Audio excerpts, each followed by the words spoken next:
Baik Bapak dosen, Kakak Astus bersama teman-teman. Perkenalkan kami dari kelompok 8 yang akan menjelaskan materi kami tentang menepati janji Injil suci Tuhan kita Yesus Kristus dalam serat-serat spiritualitas Fransiskus Asisi. Nah, berikut ialah nama kelompok kami. Kami akan menjelaskan sedikit tentang janji Injil suci Yesus Kristus berdasarkan spiritualitas Fransiskus Asisi. Fransiskus Asisi lahir dalam lingkungan keluarga pedagang. Fransiskus dibaptis dengan nama Yohanes. Pada pembahasan saat ini, kelompok kami mencoba menjelaskan spiritualitas Fransiskus Asisi, yang dimana di dalam pembahasan ini kami berbicara tentang corak batin yang dianggap berkenang dengan Yesus Kristus Injili. Teman-teman, sebelum kita masuk penjelasan lebih awal, sebelumnya kita akan menjelaskan tentang pengertian Injil. Injil adalah, Injil dalam kata Yunani ialah Euangelion yang berarti kabar baik, yang memiliki Baik teman-teman, di sini saya akan menjelaskan tentang Fransiskus Asisi. Nah, sebelum kita masuk dalam pembahasan materi, perlu kita ketahui siapa sih Fransiskus Asisi ini. Jadi, Fransiskus Asisi dari keluarga pedagang. Nama ayahnya Pietro Bernardone yang bekerja di Mancha, negara Prancis, sebagai pedagang, dan istrinya bernama Donna Picca. Status sosial dari keluarga Bernardone ini dapat dimasukkan dalam kerangka lama, yaitu masyarakat zaman bangsawan, terbagi dalam strata sosial yang dominan yakni bangsawan atau aristokrat, dan rakyat biasa yang umumnya petani, karena masyarakat zaman itu bercorak feodalistik. Nah, masyarakat yang bercorak feodalistik ini berstruktur hierarkis di mana seorang raja disokong dan didukung oleh bangsawan dan berkekuatan militer atau kesatria. Mereka ini kemudian dikategori mayores, golongan atau kelompok orang-orang besar, yang artinya memiliki kedudukan, derajat sosial, pangkat dan gelar yang juhur mulia. Dan semua di atas rata-rata anggota masyarakat biasa, karena sebagian terbesar anggota masyarakat adalah minores, yaitu orang-orang kecil yang dalam arti menggantungkan hidup mereka dalam keselamatannya pada golongan mayores. Baik, sini saya akan melanjutkan pembahasan. Nama saya Justus. Di sini saya akan membahas tentang puncak dari Asisi. Fransiskus Asisi atau si miskin dari Asisi akan membahas tentang panggilan, yang dimana dalam konteks panggilan ini berasal daripada Allah kepada Yesus Kristus yang ditujukan kepada dunia, gereja termasuk. Yang Fransiskus ini di sini dalam pembahasan ini, Fransiskus ini sebagai lokus atau motor penggerak. Pernah ada satu yang saya suka di dalam pembahasan Fransiskus Asisi ini, dia pernah mengutip satu istilah dari Antonio yang dia mengatakan bahwa kasih itu yang mendatangi manusia, atau kasih itu yang datang kepada manusia, itu teman-teman. Lalu dasarnya sebenarnya dalam pembahasan ini adalah kesadaran diri menjadi poin penting yang kuat kita memahami atau Allah menampakkan diri dengan berbagai cara, jalan, peristiwa atau bahkan pengalaman. Jadi keterkaitan antara masyarakat dengan gereja atau gereja dengan masyarakat konkret, Fransiskus merasa terpanggil. Panggilan ini Fransiskus sadari bahwa adalah panggilan yang berasal daripada Allah. Baik teman-teman, kita akan masuk dalam unsur-unsur. Allah yang menjadi nyata dalam Yesus Kristus, yang miskin dan tersalib menjadi model kristologi Fransiskus. Allah yang demikian menempuh jalan perendahan melalui inkarnasi, yang diungkapkan setiap kali secara baru dalam ekaristis yang dirayakan oleh gereja dalam diri seorang imam yang berdosa. Kunjungan Allah kepada manusia berarti pula meninggalkan segala bentuk privilege dan kenyamanan demi mencintai sejadi-jadinya manusia. Banyak orang pada zaman Fransiskus tidak merasa puas dengan bentuk formalitas, terutama dalam bidang agama, sebab dampak langsung dari formalitas adalah paling besar itu ialah roh manusia. Satu kerinduan itu adalah memiliki roh Tuhan. Kita berbicara tentang daging dan roh mengantar kita pada Fransiskus. Oleh karena yang dipahami Fransiskus mengenai panitia ialah menyebutkan dirinya dan saudara-saudara yang bersama-sama dalam gerakannya sebagai para pertobat dari Asisi. Nah, teman-teman, berikut ada gambar diagram untuk memperlihatkan rancangan bangunan spiritualitas Fransiskus Asisi, yang dimana dengan rancangan bangunan ini dapat memperlihat unsur-unsur terpenting spiritualitas Fransiskus dapat dikenal dalam wujud yang bersifat karismatis, gerejawi, dan injili. Oke teman-teman, gambar ini berupa rumah yang dimana atapnya itu ditulis evangelisasi, dan di dalam rumahnya itu ada 4 kotak. Yang pertama ada pertobatan, kemiskinan, doa, dan kedinaan. Nah, dan di bawah 4 kotak itu ada terdapat garis panjang atau bagian bawah rumah yang adanya persaudaraan. Nah, yang paling bawah lagi ada 2 kotak yang disebut sebagai landasan itu ialah karismatis, injili, dan gerejawi.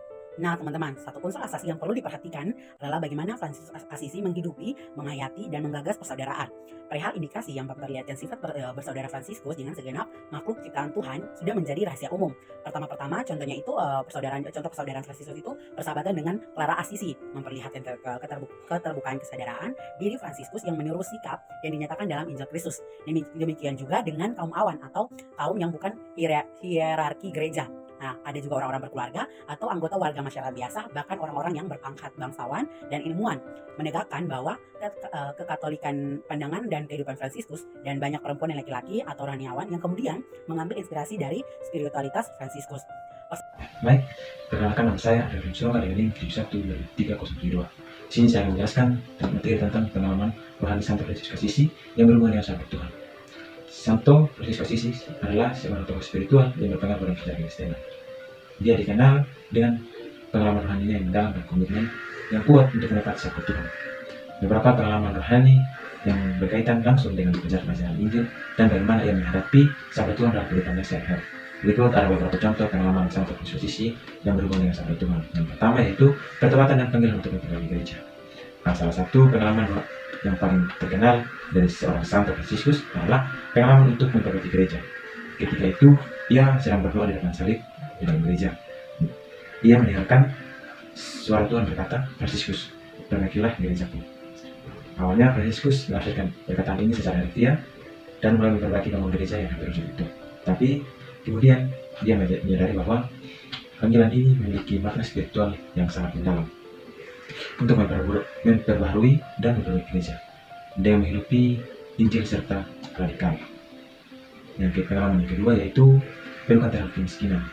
Fransiskus mengalami perubahan hati yang dalam setelah membaca Injil Matius 10 ayat 9 sampai 10, di mana Yesus mengutus murid-muridnya tanpa emas, tanpa perak, dan tanpa tembaga dalam ikatan pilihan mereka.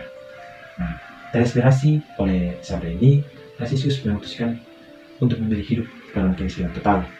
Ia melihat kemiskinan sebagai cara untuk meneladani Yesus Kristus yang hidup sederhana tanpa harta benda.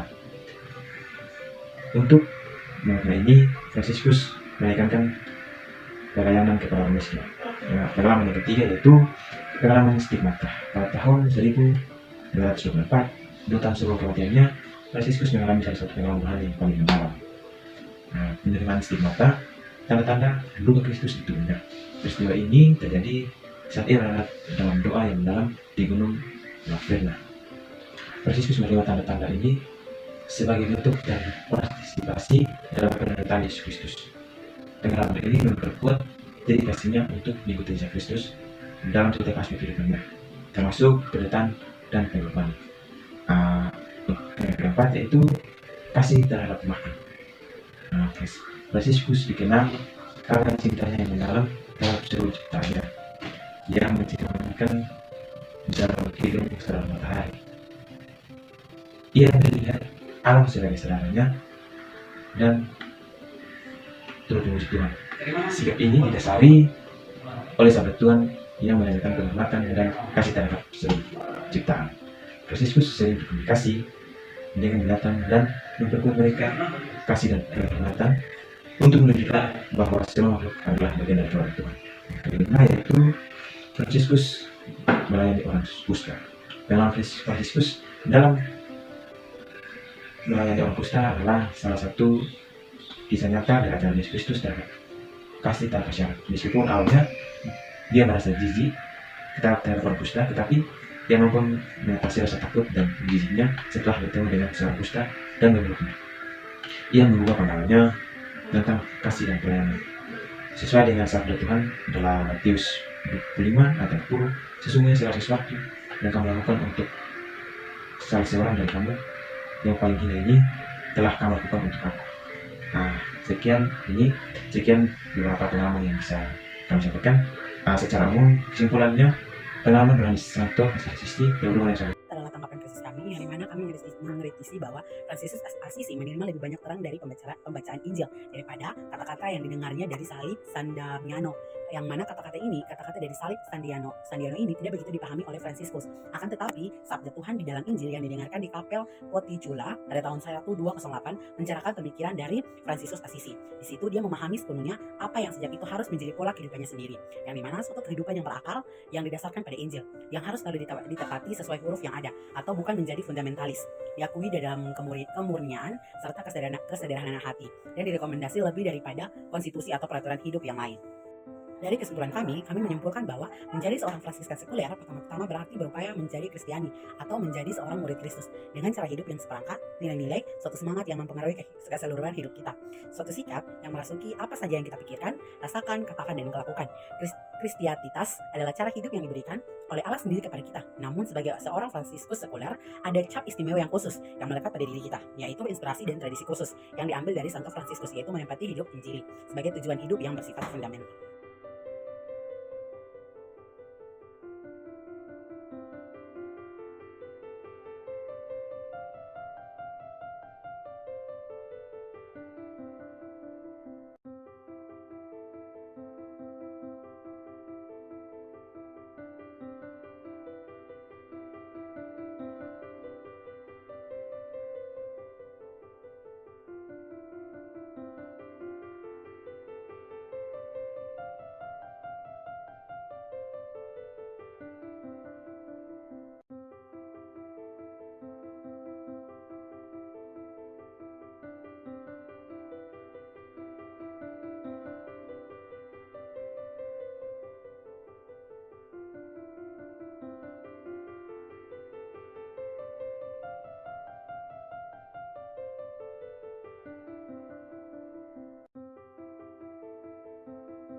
Baik, perkenalkan nama saya adalah Surongga Dening 71-3072.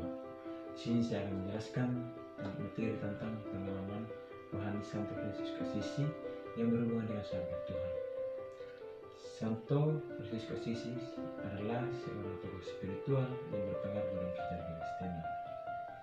Dia dikenal dengan pengalaman rohaninya yang mendalam dan komitmen yang kuat untuk mendapat sahabat Tuhan.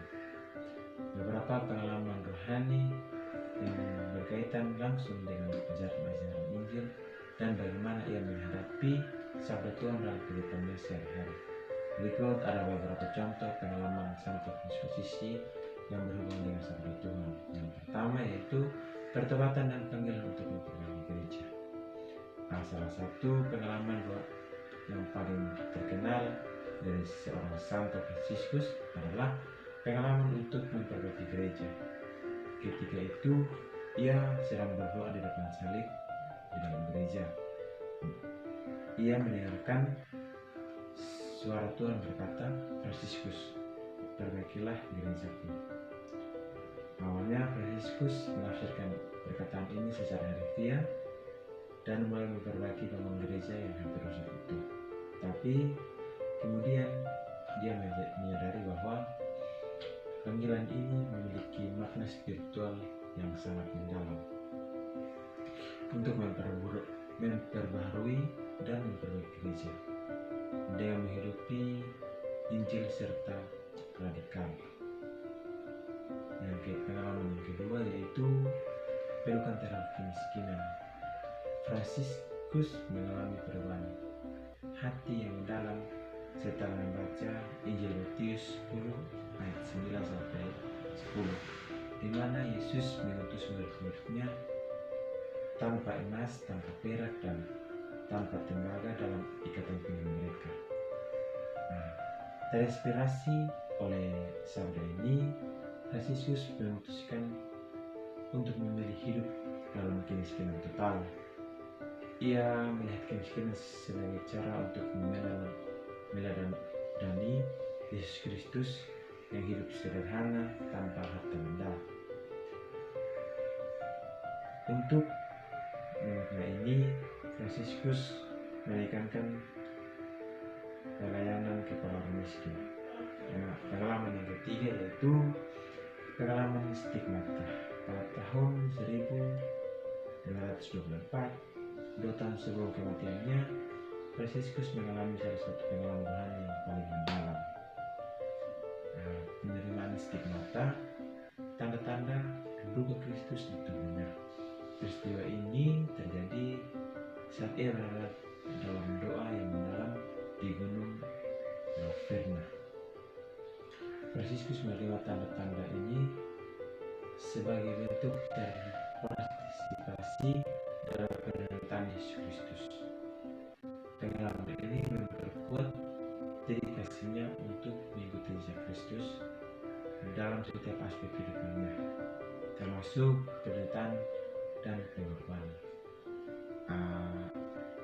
Yang keempat yaitu kasih terhadap makhluk.